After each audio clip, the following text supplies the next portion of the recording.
हे students, previous lecture में हमने देखा कि जब भी हम कुछ नंबर्स, नेम्स या फिर फिगर्स को कलेक्ट करके उनसे कुछ यूजफुल इंफॉर्मेशन निकालते हैं तो उस कलेक्शन को हम मैथ्स की लैंग्वेज में कहते हैं डेटा।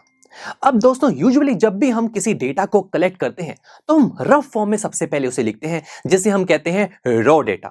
अब ऐसे रॉ डेटा को कैसे अच्छे से प्रेजेंट या फिर ऑर्गेनाइज किया जाए ताकि हम वहां से यूजफुल इंफॉर्मेशन निकाल सकें, वही हम आज के इस लेक्चर में सीखने वाले हैं। तो फिर चलिए शुरू करते हैं।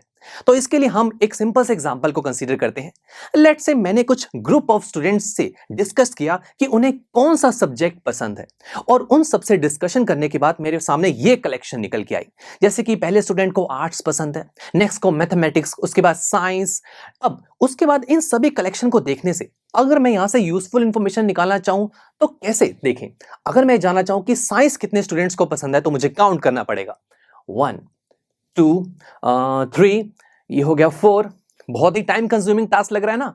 तो ऐसा डाटा जो मैंने रफ फॉर्म में लिखा हुआ है इसे ही हम कहते हैं रॉ डेटा, जिससे इंफॉर्मेशन निकालना काफी मुश्किल हो जाता है। अब इसे कैसे अच्छे से रिप्रेजेंट किया जाए ताकि मैं बहुत सारी इंफॉर्मेशन निकाल सकूं, तो इसके लिए दोस्तों मेरे माइंड में आता है एक टेबल। अगर मैं इसे टेबल की फॉर्म में रिप्रेजेंट करूं तो शायद इसे अच्छे से रिप्रेजेंट किया जा सकता है। कैसे, देखिए, ट्राई करते हैं। सबसे पहले देखें तो यहां पर कौन कौन से सब्जेक्ट्स की बात की जा रही है। Arts, mathematics, science and English, right. तो हम एक टेबल बनाते हैं जहां पर फर्स्ट कॉलम में हमने यही सब्जेक्ट्स लिख दिए। फिर हम सबसे पहले देखेंगे कि आर्ट्स कितने स्टूडेंट्स को पसंद है। मैंने काउंट करना शुरू किया, ये हुए टोटल 7 स्टूडेंट्स। अब इस 7 को हम नंबर्स की फॉर्म में भी लिख सकते हैं, बट हम प्रीवियस क्लासेस में टैली मार्क्स भी तो स्टडी करके आए ना, हम उस फॉर्म में भी लिख सकते हैं। तो दोनों तरीके से रिप्रेजेंट करते हैं।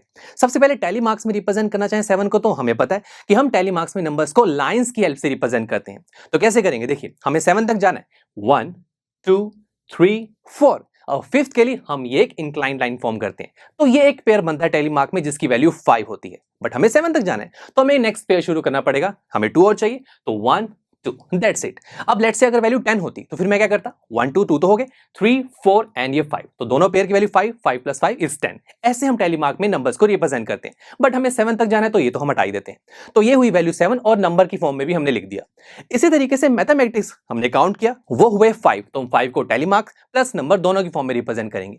इसी तरीके से दोस्तों साइंस एंड इंग्लिश, इसके लिए भी हमने काउंटिंग की। तो अब देखो दोस्तों, हमारा जो एक रॉ डेटा था वो कितनी अच्छे से प्रेजेंट हो गया। अब यहां से कितनी सारी इंफॉर्मेशन निकल के आ रही है, जैसे कि आर्ट्स 7 स्टूडेंट्स को पसंद है, या फिर मैं कहूं कि इंग्लिश कितने स्टूडेंट्स को पसंद है, 4 स्टूडेंट्स को पसंद है। तो ऐसे कर करके हम बहुत सारी इंफॉर्मेशन यहां पर निकाल सकते हैं। अब स्टूडेंट्स, ये जो 8 जो 7 टाइम्स आ रहा है, ये टेबल यही शो कर रहा है ना। मैथमेटिक्स 5 टाइम्स आ रहा है, ये हमें क्या बता रहा है, इस चीज को मैथमेटिक्स में कहा जाता है फ्रीक्वेंसी। फ्रीक्वेंसी किसी चीज की हमें यह बताती है कि कोई एक चीज कितनी बार रिपीट हो रही है। तो हम ये भी कह सकते हैं कि अगर मैं आपसे पूछूं कि इंग्लिश की फ्रीक्वेंसी क्या है, वो है 4, यानी कि जो डेटा कलेक्ट किया गया वहां पर इंग्लिश 4 टाइम्स रिपीट हो रहा था। इसी तरीके से अगर मैं आपसे पूछूं आर्ट की फ्रीक्वेंसी क्या है, जो कि है 7।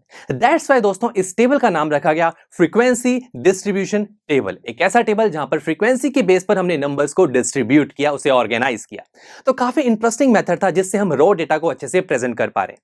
क्या सिर्फ यही एक मेथड जिससे हम अपने डेटा को अच्छे से प्रेजेंट कर सकते हैं? नो माय फ्रेंड्स, एक और मेथड भी है जिसकी हेल्प से हम बहुत अच्छे से और इजी तरीके से एक डेटा को प्रेजेंट कर सकते हैं, जिसे हम नेक्स्ट लेक्चर में देखेंगे। So see you there. I am sure students, आपको ये लेक्चर काफी पसंद आया होगा और ऐसे ही मजेदार तरीके से अपने हर एक कॉन्सेप्ट क्लियर करने के लिए डाउनलोड कीजिए पीयू स्टैक ऐप को, जहां पर आपके पास और भी बहुत सारे ऑप्शंस होंगे, जैसे कि back exercise solutions, tip videos, sample papers and much more. So what are you waiting for? Download the app now.